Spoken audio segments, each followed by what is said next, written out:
Okay, this video will be a review from section 6.2, and 6.2 is all the simplifying rules. So this first video will focus on no variables involved. So again, I would pause the video and work through these, and then see if we get the, you can fast forward, see if you get the answer, and if not, listen to the explanation. Alright, so the first one is 5 to the 2/3 times 5 to the 1/4. So again, if you have the same base, you keep that base the same. And when you're multiplying like bases, you add the exponent. So it's going to be 2/3 plus 1/4. And of course, with fractions, you need common denominators. So between 3 and 4, that would be 12. So that would change to 8/12 and 3/12.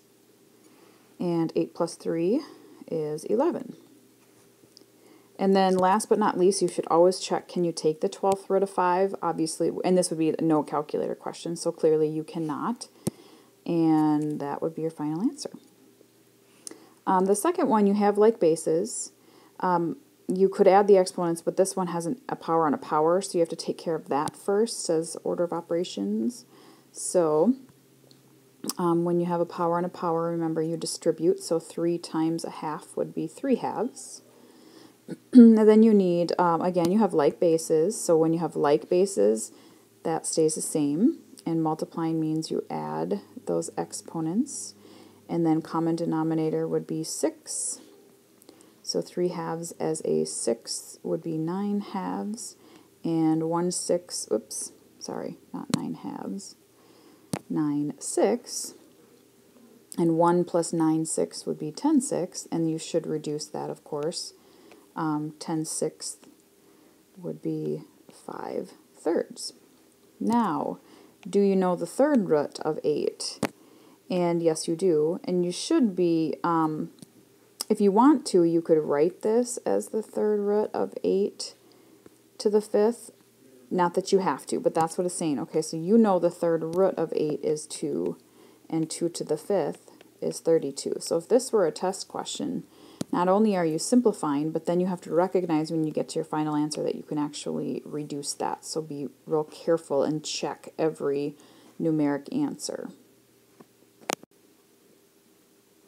Okay, the next ones, pause the video, see how you do. Alright, so here you do not have like bases, you do not have like exponents, so you can't do anything, but I can always distribute a power on a power, so I guess I would start there. So 27 to the 2/3 times 6 to the 2/4, but that's 1/2. And then can you reduce things? So this is really the third root of 27 squared. In fact, if you want to write that, you can. You don't have to do that. And I know the third root of 27 is 3, and that 3 squared is 9. I don't know the square root of 6, and then be really careful. I can't take 9 times 6 because the 6 is raised to an exponent that is not the same as the 9. So that is your final answer. Over here, not like bases and not like exponents, so I'm going to distribute that exponent through. You could, if you thought about doing this, this is 2 squared, so you could make that 2 squared cubed, which would be 2 to the 6th, but if you did that, I just want to let you know that's fine. So, negative 1/3 times 3 is -1, and 15 times -1/3 is -5.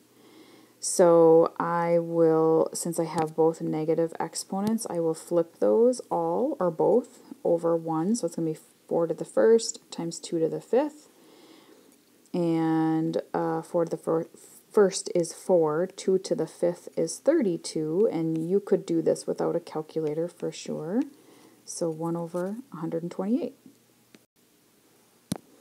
Alright, this next group, see how you do with them. So here you have like bases, so you don't take 16 divided by 16. If you have like bases, the like base stays the same. So what do you do with exponents when you're dividing? You subtract them. So I'm going to take 7/12 minus 1/3, and common denominator would be 12, so 7/12 minus 4/12. And 7 minus 4 is 3/12. And that would be reduced to 1/4. And do you know the fourth root of 16? Yes, you do, and that is 2.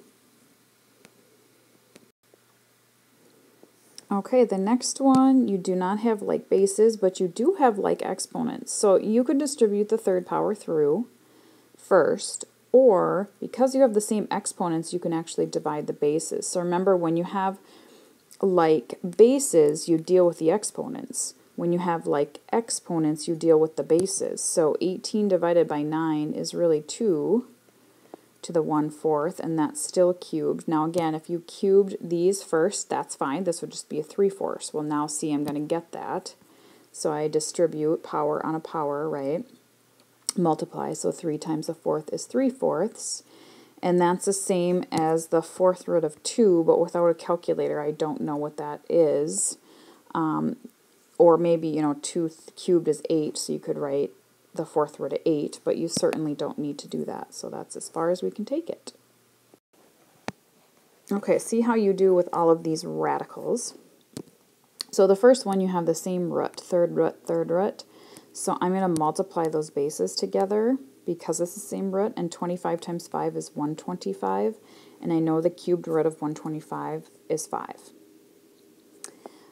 Third root of 40, well, there are no perfect thirds in 30, so if I think about all my perfect thirds, 2 to the third is 8, 3 to the third is 27, 4 to the third is 64, and I'll stop.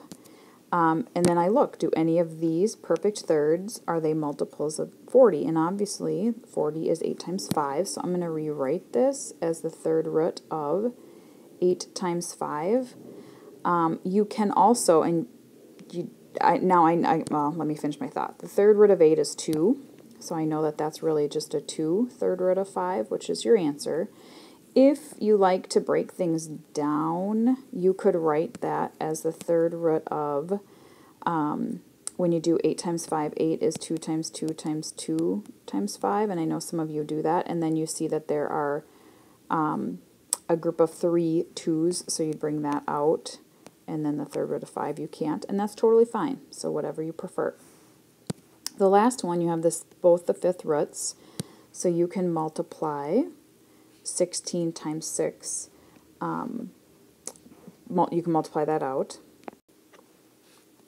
and you get 96. And again, now I'm looking for perfect fifths, so 2 to the fifth is 32, and I'm going to stop there because I know 32 goes into 96 3 times, so I'm going to rewrite that as 32 times 3, and I know the fifth root of 32 is 2, so it's 2 fifth roots of 3.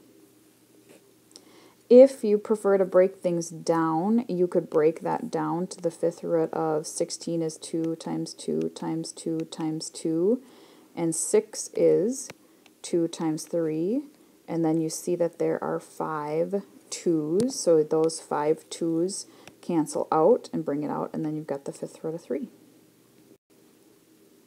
All right, last slide. You have the same root. So if you have the same root or exponent, remember you can deal with the bases, and I would definitely do that first. Like, I would not rationalize this because then you're going to create a bigger problem. So 96 divided by, that's a fourth root, 96 divided by 2 would be 48. And then you're looking for perfect fourths. So 2 to the fourth is 16. Well, I'm going to stop there because, again, I know 16 goes into 48. So I'm going to rewrite that as 16 times 3, and the fourth root of 16 is 2, so it's 2 fourth roots of 3. If you prefer to break this down, right, so 48 is 16 times 3. Well, 16 is 2 times 2 times 2 times 2 times 3. And then you see the 4 2's there, which you bring out, and you, again, get the same answer.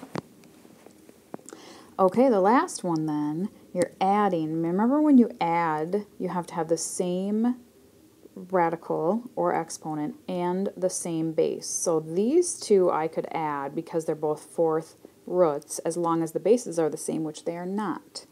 This one is a square root, so it kind of stands alone. So I'm going to note that I can't add that one to the fourth roots. But I'm going to take out perfect fourths, all the perfect fourths I can, and perfect squares in this case. And I know that, well, I have one perfect fourth right here. 2 to the fourth is 16, and maybe 16 goes into 162 or 512. Okay, so other perfect fourths, 2 to the fourth is 16, 3 to the fourth, 3 times 3 is 9, 9 times 3 is 27, 27 times 3 is 81, 4 to the fourth, 4 times 4 is 16, 16 times 4 is 64, 64 times 4 is 256, and I think I'll stop because if this were on the test, I wouldn't probably expect you to think about too many fourths beyond this. But I'm going to start with 162, and I do know that 16 won't go into 162. 81, however, goes in there twice, so I'm going to rewrite that as 81 times 2. And then I know the fourth root of 81 is 3 because I just figured that out. So that simplifies. Now the square root of 200, now I'm thinking perfect squares. Well, that's obviously 100 times 2. And so that's going to be 10 root 2. And lastly, 512, let's see, 16 goes in there, 81 does not, but 256 is even better because 256 times 2 is 512. So I'm going to, let me start over here. I'm going to rewrite that as 256 times 2. And 4th root of 256 is 4. So I have 4 fourth roots of 2. Now, if you're thinking to yourself, I don't know that I would have saw that, here's my little bit of advice. When you have common roots, after you simplify the easier one, and you note that it's a fourth root of 2, then you know that to add, this is going to have to be the fourth root of 2. So divide that by 2, because you know you want to end up with a 2, which would get you the 256. And then maybe you'll have a light bulb moment and realize that's a perfect fourth. So now, since I have fourth root of 2, fourth root of 2, I can add 3 of those plus 4 of those would be 7 of those fourth root of 2's. And then the 10 square root of 2 is not a like radical, so that's as far as I can take it.